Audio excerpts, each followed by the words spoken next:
بسم اللہ الرحمن الرحیم۔ السلام علیکم ناظرین۔ ایک بادشاہ نے اعلان کیا کہ جو شخص جھوٹ بولتے ہوئے پکڑا گیا اس کو 5 دینار جرمانہ ہوگا۔ لوگ ایک دوسرے کے سامنے بھی ڈرنے لگے کہ اگر جھوٹ بولتے ہوئے پکڑے گئے تو جرمانہ نہ ہو جائے۔ ادھر بادشاہ اور وزیر بھیس بدل کر شہر میں گھومنے لگے۔ جب تھک گئے تو آرام کرنے کی غرض سے ایک تاجر کے پاس ٹھہرے۔ بادشاہ نے تاجر سے پوچھا تمہاری عمر کتنی ہے؟ تاجر نے کہا 20 سال۔ بادشاہ نے پوچھا تمہارے پاس دولت کتنی ہے؟ تاجر نے کہا 70,000 دینار۔ بادشاہ نے پوچھا تمہارے بچے کتنے ہیں؟ تاجر نے جواب دیا 1۔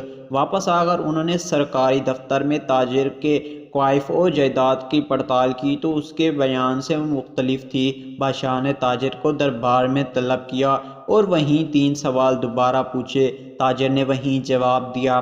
بادشاہ نے وزیر سے کہا اس پر 15 دینار جرمانہ عائد کر دو اور سرکاری خزانے میں جمع کر دو، کیونکہ اس نے 3 جھوٹ بولے ہیں۔ سرکاری کاغذات میں اس کی عمر 35 سال ہے، اس کے پاس 70,000 دینار سے زیادہ رقم ہے اور اس کے 5 لڑکے ہیں۔ تاجر نے کہا زندگی کے 20 سال ہی نیکی اور ایمانداری میں گزرے ہیں، اس کو میں اپنی عمر سمجھتا ہوں، اور زندگی میں 70,000 دینار میں نے ایک مسجد کی تعمیر میں خرچہ کیا ہے، اس کو اپنی دولت سمجھتا ہوں، اور 4 بچے نالائق اور بد اخلاق ہیں، ایک بچہ اچھا ہے، اسی کو میں اپنا بچہ سمجھتا ہوں۔ یہ سن کر بادشاہ نے جرمانے کا حکم واپس لے لیا اور تاجر سے کہا ہم تمہارے جواب سے خوش ہوئے ہیں۔